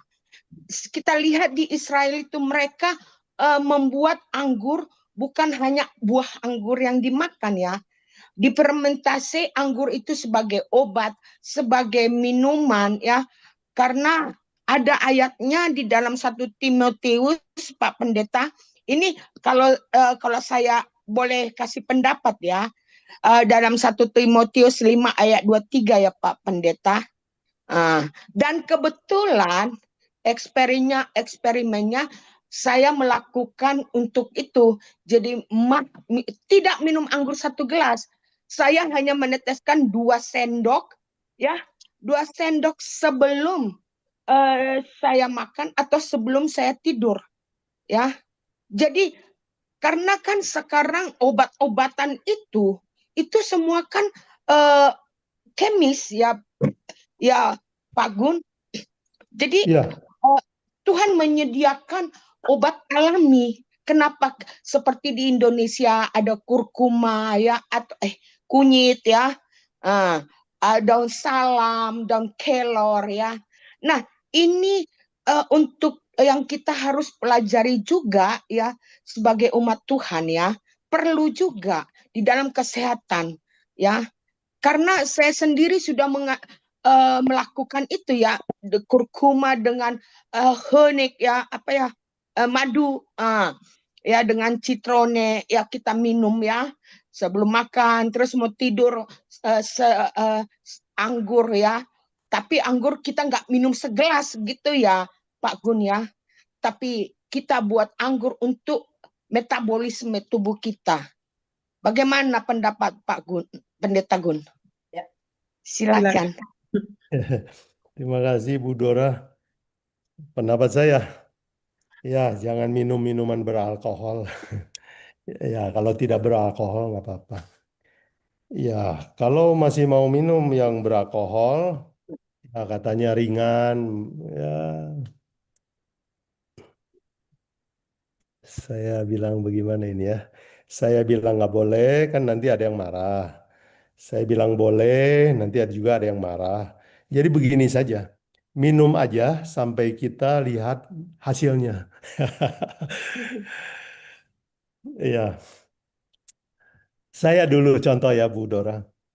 Jadi begini, ini etika ya, bukan soal hitam putih ini bukan ya. Tidur jam 11 itu dosa atau tidak? Wah, susah ini. Saya mau tanya orang, susah ya. Pokoknya Alkitab cuma kasih prinsip, ya kasih prinsip. Tubuhmu adalah bait roh suci, jaga baik-baik. Jadi dulu saya tidur suka jam 11, nanti geser-geser jam 12, nanti geser jam 1, nanti maju 12. Nah, begitulah saya coba-coba untuk ganggu itu jam tidur. Pertanyaan saya kalau kepada orang pendeta atau yang lebih senior, boleh nggak sih tidur jam 12? Mereka juga nggak akan berani jawab terang-terangan sama saya. Dan saya praktekkan terus sampai saya sakit. Nah, waktu saya sakit, saya udah punya jawaban. Tuhan, ternyata nasihat Tuhan bagus ya. Jaga tubuhmu seperti bait suci. Ya, jadi nanti Ibu Dora akan dapat jawaban sendiri. Jadi, tapi nasihat prinsip ya, Alkitab bilang, minuman yang memabukkan itu dilarang. Anggur yang tidak memabukkan, yaitu anggur yang tidak difermentasi, boleh. Ya, oke, semoga itu sedikit ya kasih keterangan ya Bu Dora ya. Jadi saya nggak keberatan kalau ada yang percaya bahwa minum itu bagus. Silakan. Ya. Oke, thank you Pak. Berarti saya mengerti pendapat konsekuensi ya. Berarti intinya konsekuensi. Kalau kita minum untuk kesehatan sesuai firman Tuhan, oke saja. Tapi kalau kita meminum melebihi dari batas apa yang dikatakan firman Tuhan, konsekuensinya iya. Dari penjelasan Pak Gun ya, saya Ya. dapat lebih menalarkan itu ke sana. Ya, Makasih Pak Gun. terima kasih. Saya sebelum kita lanjut nih ada kayaknya beberapa pertanyaan lain. Pak Ya. Ronaldo, saya baca tadi ada yang kelewat sama saya. Pak Oh, Renaldo, yang ada pertanyaan poin penting yang Pak Renaldo tanya ini, apa perlu iman ya untuk dibaptis ya? Apakah ada pertobatan dan itu exercise. berkaitan dengan iman? Oh ya, sangat ya. Iman sejati selalu membawa kepada pertobatan. Iman palsu membawa kita kepada kesombongan sama fanatik. Iman sejati, ya. Dan saya mau tekankan begini. Iman sejati itu bukan cuman pengetahuan, tapi pengetahuan yang sudah turun ke hati itu ya. Iman sejati. Di Alkitab, nah ini ada perbedaan praktek Alkitab sama zaman kita sekarang. Zaman sekarang, kalau kita dibaptis itu syaratnya mesti belajar dogma-dogma Alkitab. Menguasai, setuju, dibaptis. Itu namanya pertobatan intelektual. Jadi pengetahuannya udah betul semua. Ditanya, ya kamu percaya nggak boleh merokok? Percaya. Kamu percaya? Ya begini. Kamu percaya Yesus Kristus adalah anak Allah turun ke dunia bla bla bla? Percaya. Itu kan knowledge. Itu knowledge. Ya, intelektual. Tetapi di zaman Alkitab, kalau saudara baca di misalnya Kisah Para Rasul 2, waktu orang mau dibaptis, Petrus cuma bilang, orang bertanya, kami hatinya sangat tersentuh oleh khotbah kamu. Apa yang harus kamu lakukan katanya? Bertobatlah, beri dirimu dibaptis. Jadi syarat dibaptis itu tobat hati, bukan tobat pengetahuan. Nah sekarang hari ini gereja sering menjadikan pengetahuan sebagai patokan dibaptis. Sebenarnya bukan. Pertobatan sejati, iman sejati itulah yang melayakkan orang dibaptis.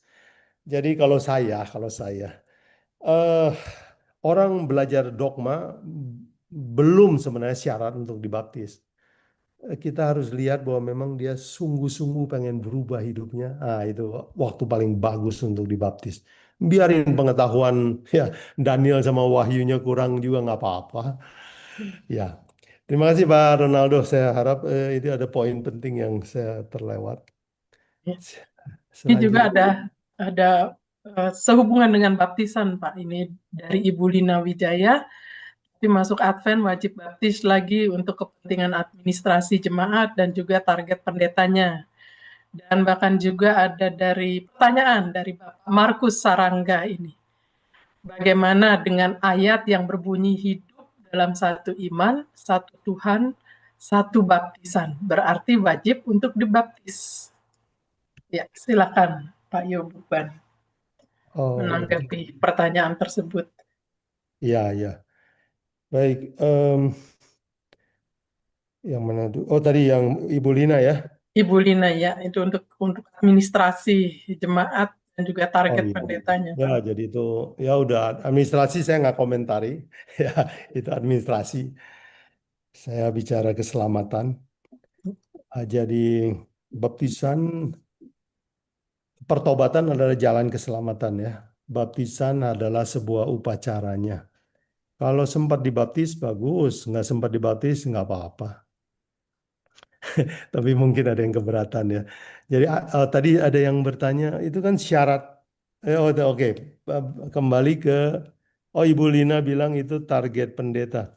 Ya sebenarnya gereja yang baik itu tidak kasih target-target begitu sih.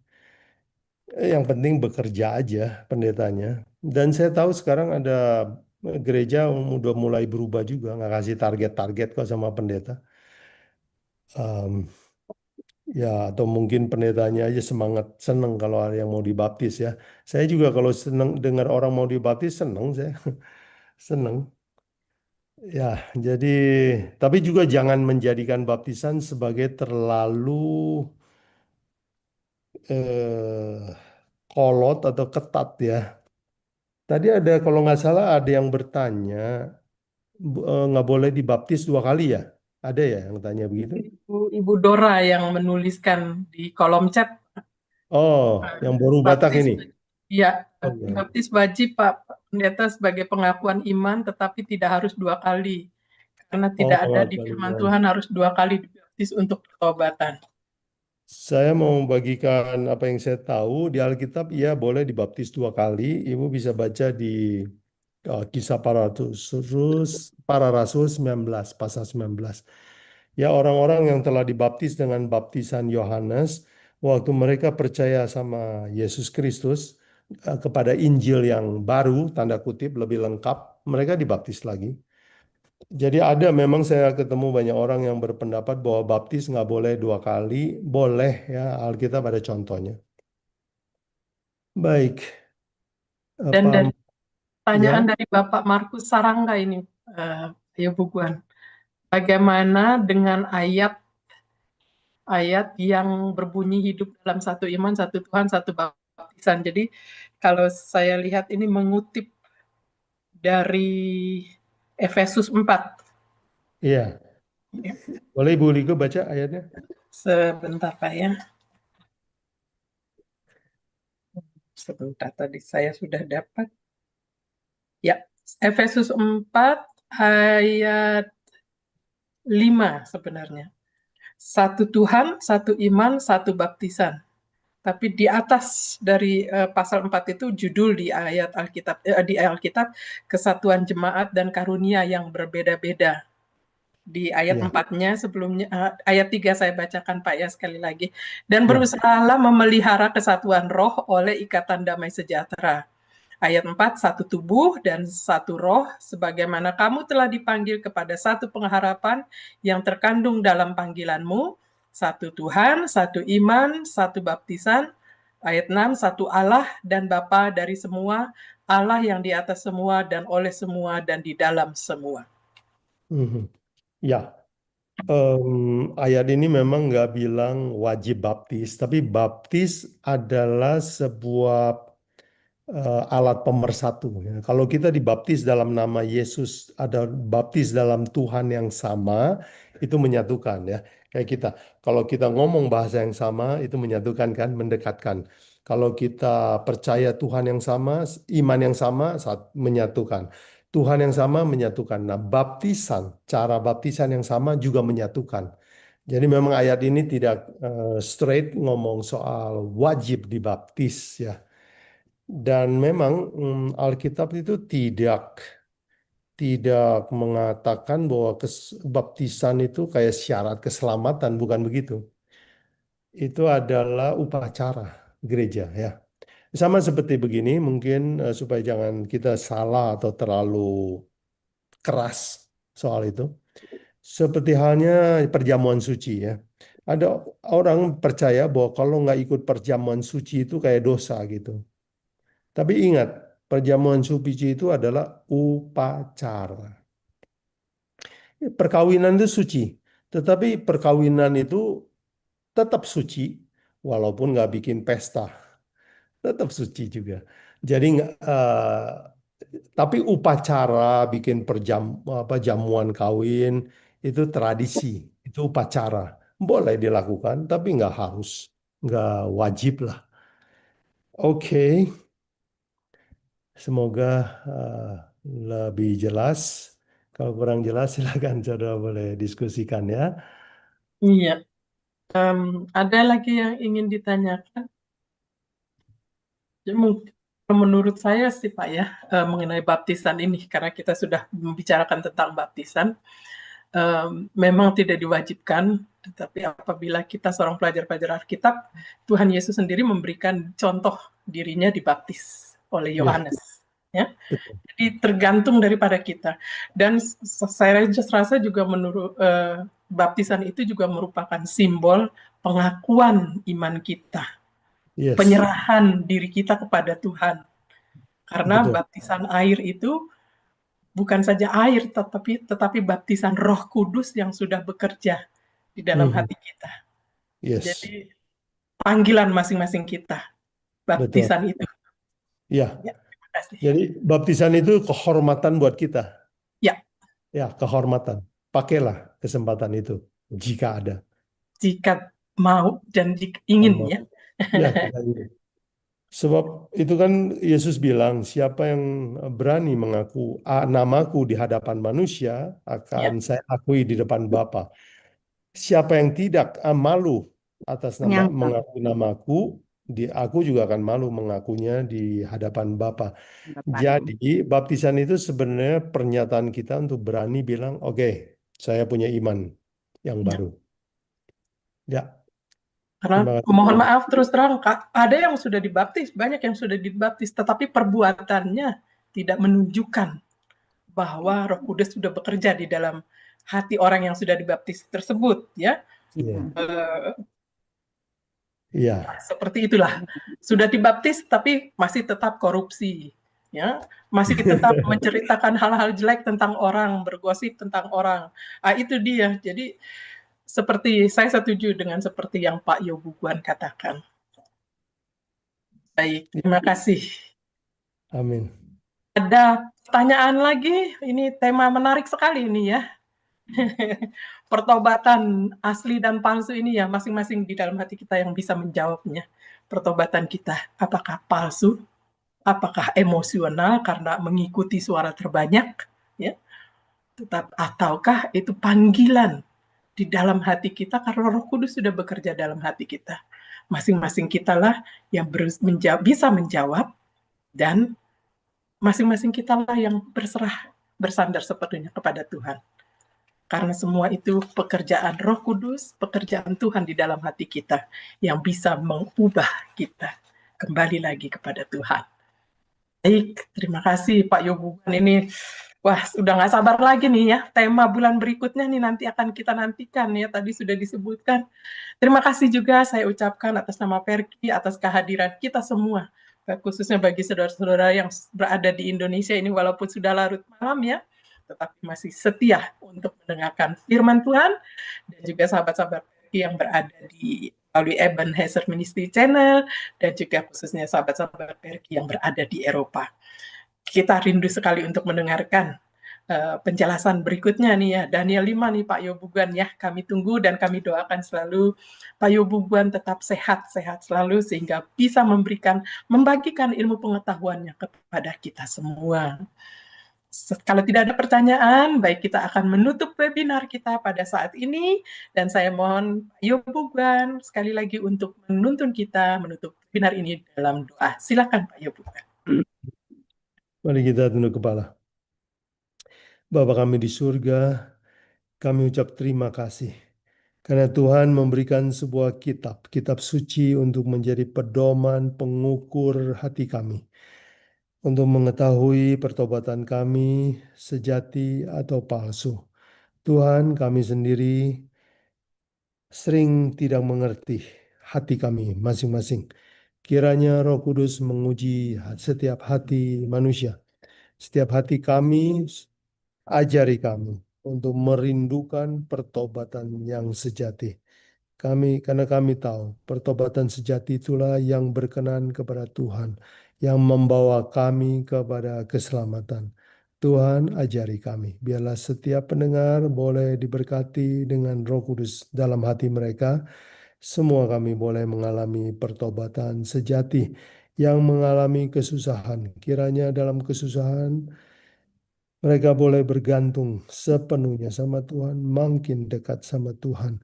Saudara-saudara kami yang bergumul, yang sedang sakit, seperti Ibu Manurung, seperti Saudara Hermanto, dan juga saudara-saudara yang lain yang kami tidak sebut satu persatu, kami tahu bahwa di dalam susah, Tuhan berjalan bersama kami. Kami perlu bergantung sepenuhnya kepada Tuhan. Tuhan, biarlah kami boleh melihat kekuatan Tuhan di dalam penderitaan kami. Ajari kami untuk mengalami pertobatan yang sejati. Diberkati sidang pendengar semuanya. Dalam nama Yesus kami mintakan semua ini. Amin. Haleluya. Amin. Puji Tuhan. Terima kasih banyak Pak Yobugan. Terima